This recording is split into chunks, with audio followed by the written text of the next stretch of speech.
కూడా ఉంది. ఆ పేరు రఘుయేలు. చెప్పండి, రఘుయేలు. రఘుయేలు. మోషేకు ఒక మామ ఉన్నాడు. ఆయన ఎట్లా మామ అయినాడంటే ఆయన కూతురులు 7 మంది. ఎంతమంది? 7 మంది. ఎస్. ఇత్రో అనేటువంటి ఆ యాజకునికి 7 కుమార్తెలు. ఆ 7 కుమార్తెలలో ఒక కుమార్తెను మన మోషే వివాహం చేసుకున్నాడు, ఒక్కరిని. ఆమె పేరు సిప్పోరా. ఆమె పేరేమిటి? సిప్పోరా. సిప్పోరా, తెలుగులో సిప్పోరా. సో మోషే సిప్పోరాను వివాహం చేసుకున్నాడు. ఎట్లాంటి పరిస్థితుల్లో అతడు వివాహం చేసుకున్నాడు అనేది కొద్దిగా మీకు వివరిస్తే బాగుంటుంది. మొత్తం మీద మోషే మామయ్యను మనం ఏం చేయబోతున్నాం? ధ్యానించబోతున్నాం. పాస్టర్, మామయ్యను గురించి ఏం పాస్టర్ ధ్యానించేది? మనకు పరిశుద్ధ గ్రంథంలో బాగుంటాయి.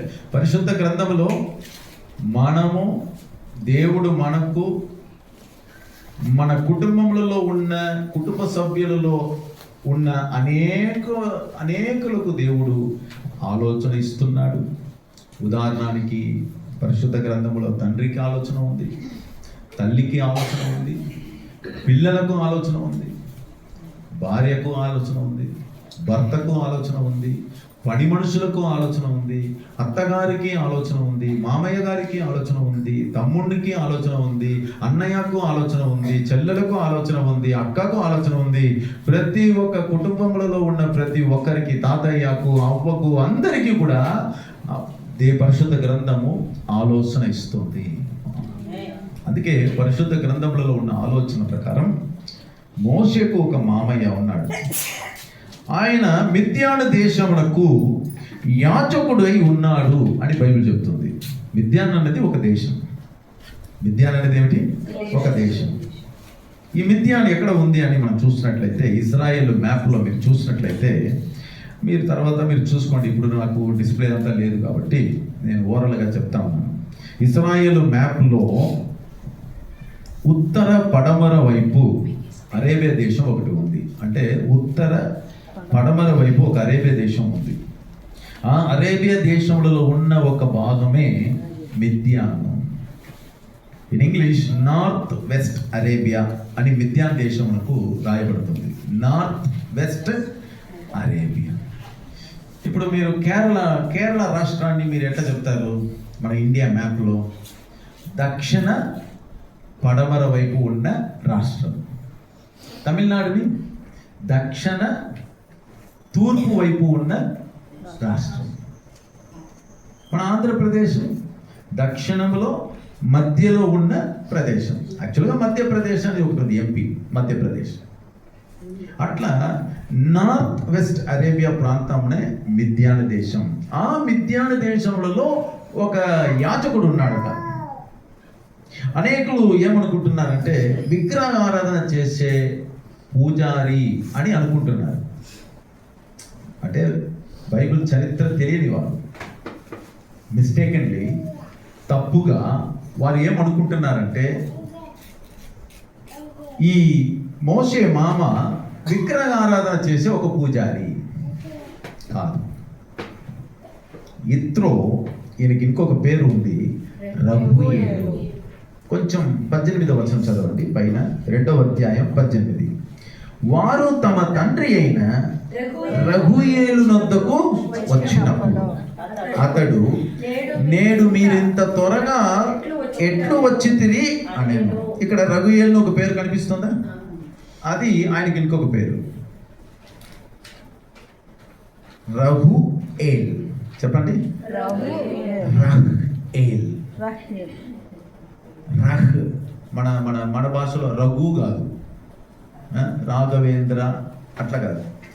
రఘ్, హగ్, హా ఉంది కదా, హా అని తెలుగులో హా అని ఉంటుంది కదా, ఆ సౌండ్లో మనం చెప్పాలి. రఘు ఎల్. ఎల్ అంటే దేవుడు, మీకు తెలుసు. రఘ్ అంటే ఫ్రెండ్, స్నేహితుడు. రహుయేల్ అంటే దేవునికి స్నేహితుడు. What a beautiful name. దేవునికి స్నేహితుడట. ఎవరు? మోషే మామయ్య పేరు. ఎంత బాగుంది చూడండి. అన్య దేవతల పేరు కాదు. రహుయేల్ అన్నది దేవునికి ఆయన ఎవరు? స్నేహితుడు. ఆయన ఏ వంశస్థుడు? నేను ఇంతకు ముందే చెప్పాను, యోబు పుస్తకంలో కూడా యోబు వంశములలో వచ్చిన వాడు ఈ రహుయేలు. నేను ఇంతకు ముందు మెలెక్సెదెకును గురించి మీకు చెప్పాను. షాలేము రాజు, నీతికి రాజు, సర్వోన్నతుడైన దేవునికి యాజకుడు. ఆ సర్వోన్నతుడైన దేవునికి యాజకుడుగా ఉన్న మెలెక్సెదెక్, ఆ మెలెక్సెదెక్ వంశములలో వచ్చిన వాడే ఈ మిద్యాను దేశములలో ఉన్న యాజకుడైన రహుయేల్. పేరులోనే ఉంది ఎల్. ఎవ్రీ భాషలో ఎల్ అనగా దేవుడు. ఎల్ అంటే గాడ్, క్యాపిటల్ జీ. అట్లయితే సర్వోన్నతుడైన దేవుడికి ఈయన ఎవరు? యాజకుడు. ఎస్, పేరుకి అర్థం స్నేహితుడు, దేవుడికి స్నేహితుడు, కానీ అతడు యాజకుడు. యోబు తన కుటుంబంలో ఉన్న పిల్లల కోసము ఏం చేస్తున్నాడు? బలులు అర్పిస్తున్నాడు, దహన బలి. అట్లయితే యోబు ఎవరు? యాజకుడు. ఆ యోబు వంశంలో వచ్చిన వాడే మెలెక్సెదెక్. ఆ మెల్కీసెదెకు అబ్రహాము వచ్చినప్పుడు రొట్టె ద్రాక్షరసమును తీసుకొని పోయి అబ్రహాముకి ఇచ్చాడు. అబ్రహాము తన దగ్గర ఉన్న వాటిలో నుండి 10వ వంతు అతనికి ఇచ్చాడు. మెల్కీసెదెకు అబ్రహామును దీవించాడు. హల్లెలూయా. ఆ మెలెక్సెదెకు వంశములలో వచ్చిన వాడే ఈ రహుయేలు. అట్లయితే మోషే ఈ యాజకుని కుటుంబములలో ఒక అల్లుడుగా వెళ్తున్నాడు. హల్లెలూయా చెప్పండి. మోషే ఏం చేస్తున్నాడు?